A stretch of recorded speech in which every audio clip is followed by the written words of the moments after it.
자, 이번에는 기본량과 단위로 가보도록 하죠. 기본량입니다. 자연현상을 설명하기 위해 사용하는 물리량이라는 표현이 있는데, 이 표현은 여러분들 중요하니까 좀 기억해 줍시다. 물리량이라는 표현을 쓰고 이것 중 가장 기본이 되는 양을 우리가 기본량 이렇게 얘기합니다. 물리량이라는 건 여러분들이 쓰고 있는 웬만한 도량형 단위 다를 얘기하고 있는 거예요. 자, 그리고 그것은 시간, 길이, 질량, 전류, 온도, 광도, 물질량 이렇게 7개로 구성되어 있다는 것을 알고 이 7개는 당연히 기억해 두셔야 되겠죠. 그리고 더 중요한 것은 이 기본량은 고유값입니다. 이 고유값이란 무엇이냐? 일단 여러분들 그런 상황 속에서는 기본량이 아닌 걸 한번 생각해 보도록 할게요. 우리가 잘 알고 있는 게 뭡니까? 속력이죠. 그렇죠? 이 속력 같은 경우는 기본량이라고 얘기하지 않아요. 왜 그러냐? 거속시잖아요. 그렇죠? 길이와 시간을 가지고 우리는 이 속력을 만들어낼 수가 있어요. 자, 그렇기 때문에 우리는 속력을 기본량이라고 얘기하지를 않는 거예요. 그러면 이 시간이나 길이는 만들어낼 수 있냐라는 거예요. 만들어낼 수가 없다라는 겁니다. 그런 뜻에서 이걸 뭐라고 얘기해요? 고유값이라고 얘기를 하고, 이것은 다른 물리량으로 표현할 수 없다라는 겁니다. 시간을 길이나 질량을 통해서 만들어낼 수가 없다라는 것이고, 우리는 이렇게 기본량의 단위 정해준 그 국제표준 단위에 대해서 한번 알아둬야 될 겁니다. 요 SI 자체가 많이 쓰이는 표현이니까 기억을 해 두시고, 요걸 또 누가 만들었냐 라고 얘기하면 국제 도량형 총회라는 곳에서 만들었습니다. 가끔 문제집들에서 나오기 때문에 여러분들 그냥 체크해 두세요. 국제 도량형 총회라는 곳에서 SI라는 걸 만들었다. 당연히 SI가 좀 더 중요한 표현이겠죠. 자, 이렇게 기억해 주시면서 얘네들은 7개의 표준 단위를 만들어냈고 대부분 국가가 이것을 사용하고 있습니다. 물론 안 하는 국가가 있긴 있어요. 그래서 이제 뭐 문제집에 좀 킹받게 나오면 그런 것도 있겠죠. 국제 SI는 모든 국가에서 사용한다. 뭐 사용 안 하는 건 아니긴 한데 뭐 그런 걸 또 이제 킹받게 내서 뭐 미국은 뭐 저기 딴 거 씁니다. 뭐 이렇게 얘기 나올 수도 있어요. 그럼에도 불구하고 대부분의 국가가 사용 중이다라고 얘기해 줘야 되는 것이고, 일단 시간의 기본 단위는 뭡니까? 세크입니다. 이걸 초 단위라고 얘기를 하죠. 세크. 길이는 미터예요. 그리고 질량은 킬로그램입니다. 여기서 조금 여러분들 그렇죠? 실수할 수 있죠. 이거 그램일 것 같은데 킬로그램이 기본 단위입니다. 전류는 여러분들 한창 기웠을 때 중학교 2학년 때 V는 IR 기억나시죠? 전류는 거기서 I였고 단위는 암페어를 쓰는 걸 기억하셔야 됩니다. 자, 온도 같은 경우는 여러분들이 섭씨 온도, 그렇죠? 셀시우스라고 하죠. 요것을 많이 기억할 텐데 얘가 아닙니다. 누구를 이용해야 되냐면 켈빈을 이용해야 되고, 얘는 절대 온도라고 얘기하고 켈빈 이렇게 읽습니다. 자, 여러분들 이 켈빈 기억해 주시고, 그리고 광도로 간다고 하면 광도는 여러분들 그냥 이름만 알아두세요. CD라고 하고 칸델라라고 합니다. 그리고 마지막으로 몰인데, 요 몰은 얘가 가지고 있는 중요성에 비해서는 그동안 많이 쓰지는 않았어요. 물론 안 쓴 건 아닌데 여러분들이 잘 이제 과학 시간에 볼 일은 없었던 거죠. 요 몰이라는 것은 좀 간단하게 표현하면 같은 부피 내에는 같은 개수가 들어있다라는 겁니다. 이걸 이제 다른 표현으로 아보가드로의 수라고 하는데 이건 뒤에다가 얘기할 거니까, 그러니까 어떤 물질들, 분자 단위의 물질들은 같은 부피에 같은 개수가 존재한다라는 거예요. 그래서 우리가 개수가 셀 수 없을 만큼 너무 많을 때, 그럴 때 이렇게 물질량을 이용해서 몰을 이용해서 사용을 합니다. 그리고 그것들의 이용은 대부분 어디겠어요? 화학 반응이나 이온 반응 같은 데서 여러분들이 확인을 할 수가 있을 겁니다. 자, 얘는 뭐 좀 몰이라는 표현은 중요하니까 그냥 제가 잠깐 언급한 것이고, 뭐 여기에 너무 빠져들 필요는 없습니다. 자, 그러면 이제 우리 표준 단위에 대한 얘기를 할 건데, 표준 단위는 시간이 지나도 변하지 않는 것을 사용해야 되겠죠. 만약에 변하는 것을 이용해 버리면 이게 표준수의 가치가 없는 것이죠. 물론 시간이 지나도 변하지 않는다라는 건 아직까지인 것 뿐이에요. 우리는 앞으로 이게 변할 수도 있습니다. 그건 우리 장담할 수 없어요. 여러분이 열심히 공부해서 이런 것들을 발견해내는 사람이 되면 굉장히 훌륭한 과학자로 이름을 남길 수가 있는 거겠죠. 그리고 그렇게 된다라고 하면 저 좀 아는 척 좀 해주기 바랍니다. 자, 그러면 일단 시간이 지나도 변하지 않는 걸 우리가 뭐라고 하죠? 첫 번째로 빛의 속력이라고 합니다. 절대 안 변하죠. 그리고 이제 우리가 두 가지를 상식으로서 그냥 기억해 준다라고 하면, 하나는 아보가드로의 수예요. 아보가드로의 수는 제가 방금 얘기했죠. 같은 부피에 같은 개수가 있다라고 했어요. 분자 단위는. 그게 6.022에 10의 23제곱개인데 이게 실은 엄청 중요하긴 한데 그렇죠? 우리 뭐 통합과학에서는 그렇게 많이 쓰이진 않습니다. 어쨌든 아보가드로의 수 기억해 주세요. 그리고 저 질량을 판단하게 할 때 플랑크 상수라는 것을 이용합니다. 요건 역시도 상당히 어렵긴 한데 그냥 문제에 아보가드로 수 플랑크 상수 정도로 변하지 않는 값을 이용한다 로만 기억해 주시면 좋겠습니다. 그리고 이것은 언제든지 바뀔 수 있어요. 여러분 같이 훌륭한 과학둥이가 언젠가는 그렇죠? 새로운 방법을 발견할 수도 있겠죠. 그땐 저를 꼭 기억해 주시고 기본량의 단위에 대해서는 얼마든지 변경이 가능합니다. 자, 그럼 이제 우리 역사적으로 어떻게 확립되어 있는지 먼저 체크해 보도록 할까요? 일단 미터라는 1970년도 프랑스에 대한 얘기를 얘기해 볼 수 있습니다. 자, 이것은 길이가 언제냐? 자, 이거 좀 살짝 잘못됐죠? 이거 1970이 아니라 1870이에요. 이거 프랑스 혁명 때를 얘기하는 겁니다. 이 프랑스 혁명 때 뭐였죠? 자유, 평등, 박애라는 기치를 가지고 이 혁명을 일으켰어요. 그러면서 이 평등의 기치를 어떻게 표현한 거예요? 과학적으로도 표현한 겁니다. 모든 세상에 있는 도량형을 통일 한번 시켜보자라는 것이죠. 그거의 시작으로 미터법이 시작됐고 길이는 미터로, 질량은 킬로그램으로 제정을 했습니다. 자, 그렇게 해서 얼마 지나지 않아 국제 미터 협약 체결을 하게 됐고 그리고 그것을 통해 기본량으로 시간, 길이, 질량 등 7개의 기본량을 확립을 했습니다. 프랑스 혁명 이후에 이것을 확립을 했고 여기에서 중요한 포인트 중에 하나죠. 우리 앞에서도 얘기했던 원기를 제작한 겁니다. 여기서 제작을 해서 각 나라에 나눠줬었던 것이죠. 자, 그리고 이제 1960년대에 국제 단위계 SI가 확립됐습니다. 국제 도량형 총회라는 곳에서 단위 체계를 정비해서 당연히 무엇을 이용해? 우리 시계 기억나죠? 중요하다는 시계 뭡니까? 세슘 원자 시계죠. 그리고 어떤 속도? 빛의 속도죠. 원기는 그런 걸 이용한 게 아니죠. 그냥 제작을 해서 뭐 이렇게 생긴 거를 가지고 확인한 거예요. 이런 1m짜리 막대가 있으니까 앞으로 이거 그냥 잔소리지 말고 2m인 줄 알아. 이렇게 얘기한 거지만 이제 국제 단위계가 성립되면서 빛의 속도를 이용해서 거리라는 1m라는 것을 측정하기 시작했다는 것이죠. 세슘 원자의 진동을 통해서 1초라는 것을 이제 표준화시키기로 했다라는 겁니다. 자, 이것을 기억해 주신다라고 하면 이제 우리는 유도량과 단위에 대한 얘기를 해보도록 할게요. 자, 유도량과 단위입니다. 이 유도량은 아까 누구와 비슷한 형태의 표현이죠? 기본량과 비슷한 형태의 표현이죠.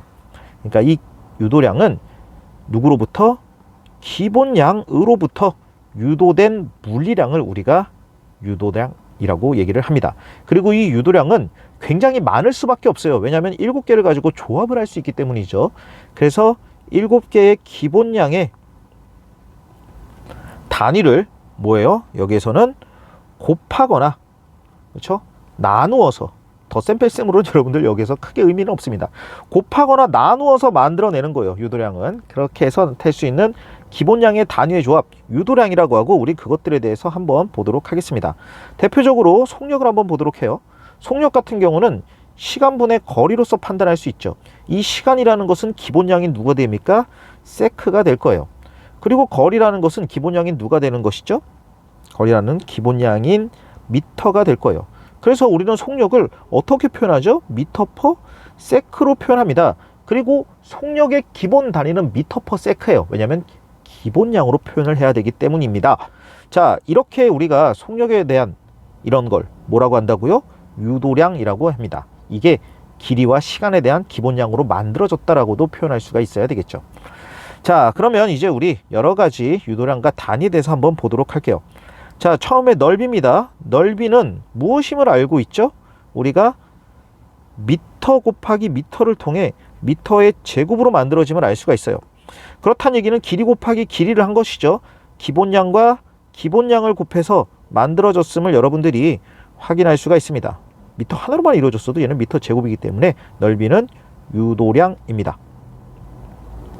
자, 그리고 부피에 대해서도 표현할 수 있어야 되겠죠. 부피는 어떻게 되죠? 미터 곱하기 미터 곱하기 미터, 미터의 세제곱으로 표현할 수 있음을 여러분들이 기억해야 될 겁니다. 얘 역시도 기본량 3개 곱해서 만들어진 유도량이죠. 자, 이번엔 속력입니다. 방금 했으니까 미터 퍼 세크, 길이와 시간을 이용했음을 여러분들이 확인할 수가 있습니다. 이번엔 가속도죠.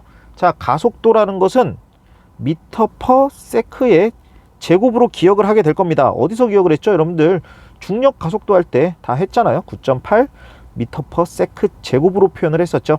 그래서 우리는 가속도가 미터 퍼 세크 제곱임을 확인하고, 우리 이거에 대해서 엄밀한 건 물리시간에 하도록 하죠. 지금 뭐 여기에서 그걸 어떻게 이렇게 되는지 계산하고 이런 상황은 아니니까 물리시간에 이거 혹시 모르는 학생들 가속도에 대해서 같이 한번 체크해 보도록 해요.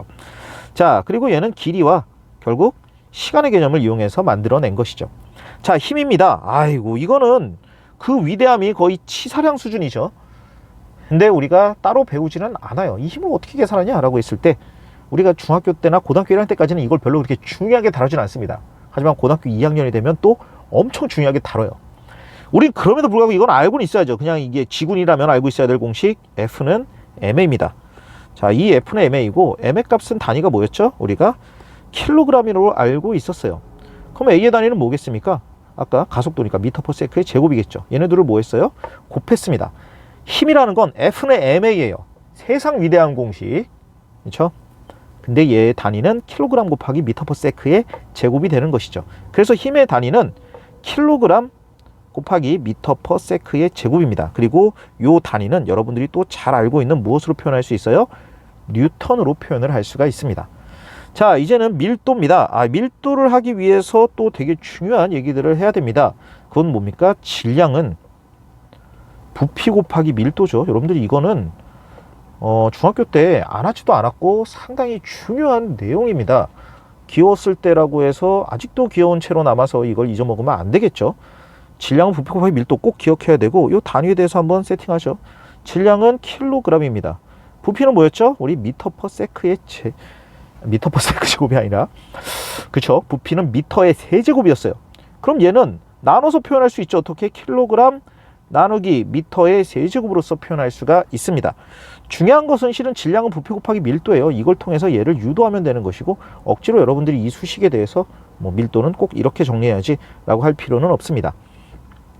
자, 이번엔 압력인데, 이 압력 역시도 여러분들이 많이 했습니다. 그리고 이 압력은 중학교 1학년 때 나오긴 했는데 그 뒤로는 많이 쓰게 될 공식은 아니에요. 압력은 어떻게 계산하냐면, 힘을 뭘로 나눕니까? 이 A인데 얘는 단면적이에요. 요 단면적으로 나누면 힘이 됨을 알 수가 있습니다. 요것의 기본 단위는, 중요한 단위는 파스칼이에요. 근데 이 파스칼은 어떻게 만들어지냐 라고 하면, 지금 방금 힘 했죠? 킬로그램 곱하기 미터 퍼 세크의 제곱이고, 이걸 또 뭘로 나눴다라는 거예요? 단면적이면 미터의 제곱의 형태로 나누는 형태입니다. 근데 압력을 뭐 이렇게까지 표현하진 않죠. 이 파스칼 역시도 기본 그 유도량의 단위의 형태입니다. 뉴턴 역시도 유도량 단위 형태이기 때문에 여러분들 얘네들이 유도량 단위가 아니라고 생각하지 마세요. 대신 제가 이걸 강조한 건 이렇게 기본량으로 표현할 수 있다라는 겁니다. 한 번쯤은 생각해 주시고, 그리고 농도에 대한 얘기인데, 이 농도는 여러분들 특별히 기억해 주면 좋겠습니다. 뭐 다른 것보다 얘가 더 중요하다라기보다는 이제 문제에서 많이 나오는 형태니까 기억을 해줘야 된다라는 거죠. 농도는 몰을 씁니다. 이 몰을 쓰고, 이 몰을 뭘로 나눠줘요? 부피로 나누어 줍니다. 그렇죠? 농도의 개념 따지고 보면 어떤 부피 안에 얼마만큼 들어있느냐라는 건데, 이 들어있다라는 개념이 액체나 기체같이 이런 분자 단위의 개념에서는 셀 수가 없어요.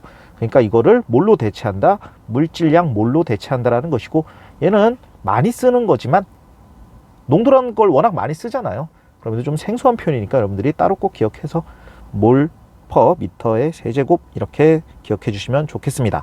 자, 그리고 이제 마지막으로 우리는 측정하는 물리량의 크기가 아주 크거나 작은 경우, 그렇죠? 그걸 아까 뭐 10의 몇 제곱 막 이렇게 했잖아요. 그걸 그 단위로 쓰는 게 아니라 간단하게 기호로서 표현할 수 있습니다. 그것까지 정리해 보도록 할게요. 요걸 이제 다른 표현으로는 접두어라고 합니다. 여러분들도 뭐 영어 또 엄청 좋아하니까, 그렇죠? 뭐 접두, 접미 이런 거 뭐 굳이 얘기 안 해도 과학 공부에 뭐, 그렇죠? 수십 배는 많이 했기 때문에 이런 표현, 그렇죠? 과학 선생 얘기하면 또 기분 나빠할 수도 있죠. 아이씨, 감히 영어의 영역에 침범해? 이렇게 느낄 수도 있지만, 그건 네가 모르는 거예요. 영어가 중요하냐 과학이 중요하냐. 네, 과학이 훨씬 더 중요합니다. 내가 과학 선생이라 중요한 게 아니라 그냥 과학이 중요해. 그냥 그런 줄 좀 알고 공부 좀 해주시면 좋겠습니다. 자, 일단 제로 베이스인 밀로와 키로부터 단위에서 시작해 보도록 하죠. 자, 아까 했으니까 우리 킬로의 단위는 10의 세제곱인 거 알고 있죠? 밀리의 단위는 10의 마이너스 세제곱, 메가는 10의 6제곱, 마이크론은 10의 마이너스 6제곱, 그리고 기가는 10의 9제곱, 나노는 10의 마이너스 9제곱입니다. 그리고 테라, 그쵸? 왜 이 정도의 용량이 있어야 될지 모르는 이 테라, 여러분들 남학생들은 나중에 댓글이나 이런 걸로 알려줘요. DM 같은 걸로. 자, 그리고 피코는 10의 마이너스 12제곱이겠죠. 자, 이런 상황 속에서 우리는 단위를 어떻게 쓸 것이냐? 우리 그냥 미터란 단위를 이용해서, 미터 단위는 조금 불편할 수도 있을까? 편하게 보도록 할게요. 킬로라는 단위는 K로 표현을 할 수가 있어요. 킬로미터 같이 이런 걸 쓰잖아요. 뭐 킬로바이트 같은 것도 쓰고, 그렇죠? 자, 메가, 이것은 큰 M을 씁니다.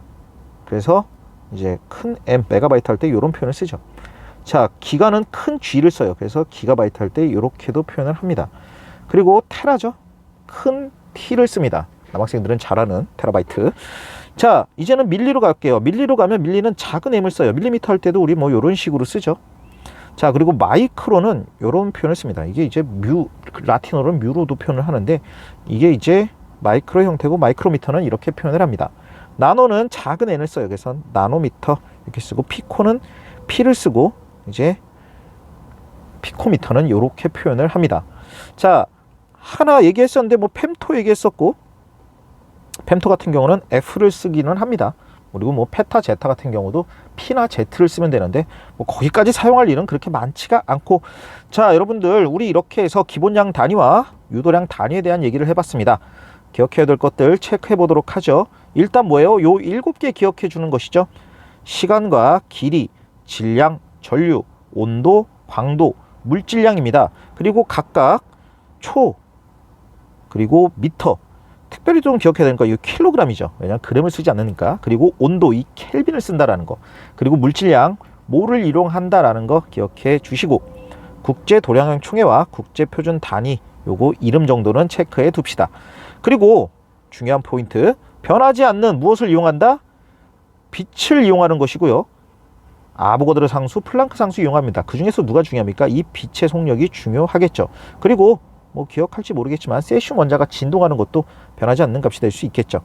자, 그리고 여러분들이 기억해 줘야 될 것은 결국 1875년도죠. 원기를 제작했다. 이 원기는 좀 상식적으로 중요한 용어니까 이때 1m가 될 수 있는 막대를 하나 만들어서 그걸 전 세계에 나눠줬다 정도를 기억해 주고, 1960년대에 도량형 총회에서 시간은 뭘로 체크한다? 세슘 원자로 체크한다.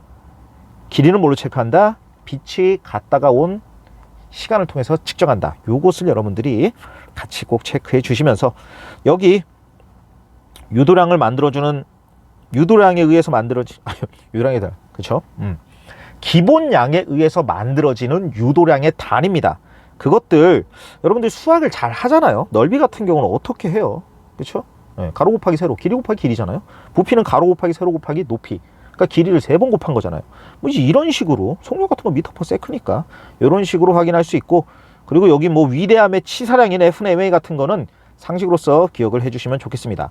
그리고 마찬가지로 질량은 부피 곱하기 밀도, 얘도 상당히 중요하니까 체크를 해주시고, 이제 측정하는 물량의 크기 이런 것들도 상식의 영역이니까 여러분들 가볍게 봐주시길 바라며, 이제 우리 문제를 한번 풀어보는 시간을 가져보도록 하지요.